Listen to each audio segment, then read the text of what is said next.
Bienvenue, vous écoutez Azimut.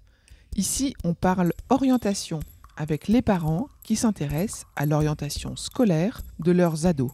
Azimut s'appuie sur des dizaines de spécialistes de l'orientation pour vous informer et vous conseiller. Vous pouvez retrouver l'ensemble des contenus, classés par rubrique et par situation, sur notre site azimut-orientation.com.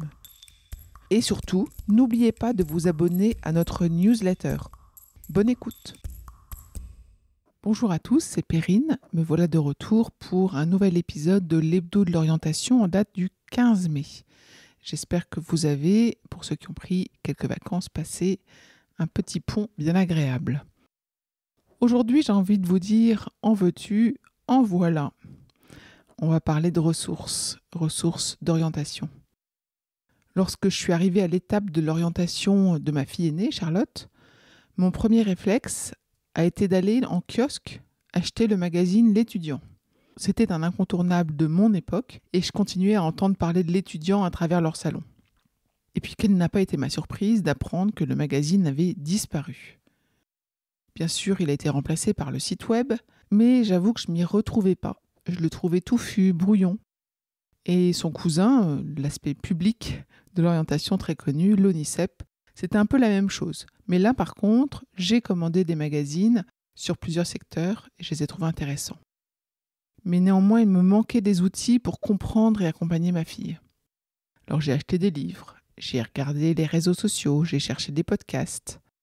Je trouvais à la fois énormément de contenu, mais rien qui en fasse la synthèse. Et c'est dans ce contexte qu'Azimut a vu le jour. J'ai toujours dit qu'Azimut, ce n'était pas un one-stop shop. C'est-à-dire que ce n'est pas un outil exhaustif qui correspond à toutes les problématiques et répond à toutes les questions. Ça serait prétentieux et impossible avec nos moyens actuels. Et c'est pour cette raison que le site azimut-orientation.com propose une rubrique ressources dans laquelle je référence des outils qui m'ont semblé complémentaires et utiles aux parents. Il y a des associations, des sites, des podcasts, des événements, etc.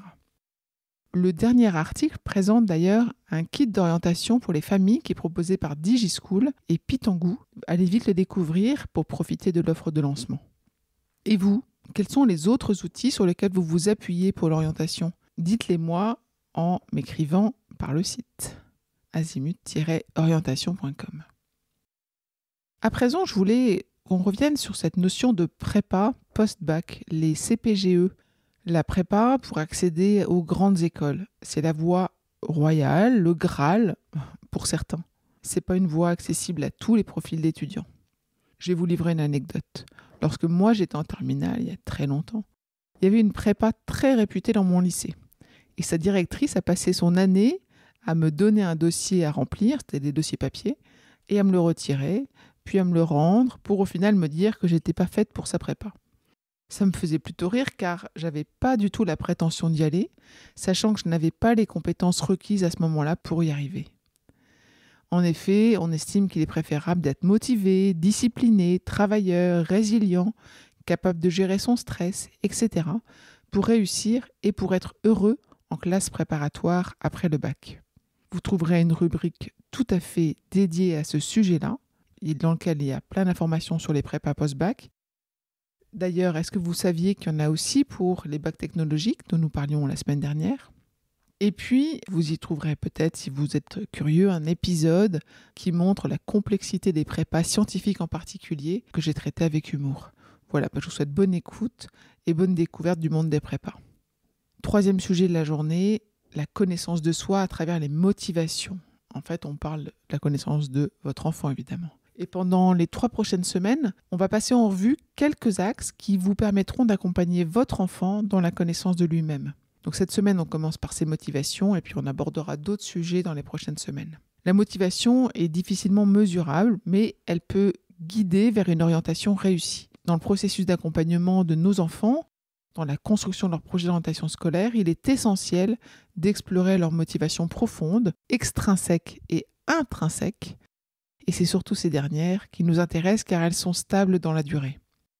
Donc Azimut vous encourage à trouver les opportunités de dialogue sur ce qui les inspire, sur ce qui les anime, sur ce qui les pousse vers la réussite, En découvrant leur motivation, on établit une base solide pour des choix éclairés, guidés par leurs aspirations intimes. Donc allez lire, allez écouter les différents articles qui se trouvent dans la rubrique Connaissance de soi et motivation. Je vous souhaite une bonne fin de semaine et je vous dis à très vite. Je vous retiens quelques instants. Vous écoutez peut-être sur Apple ou sur Spotify ou sur Deezer ou sur une autre application de podcast.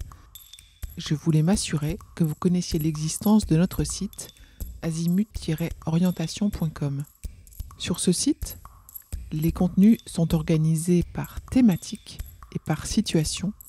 Ceux qui connaissent adorent et utilisent notre moteur de recherche, ce qui leur permet d'aller chercher directement le bon contenu qui correspond à leurs problématiques.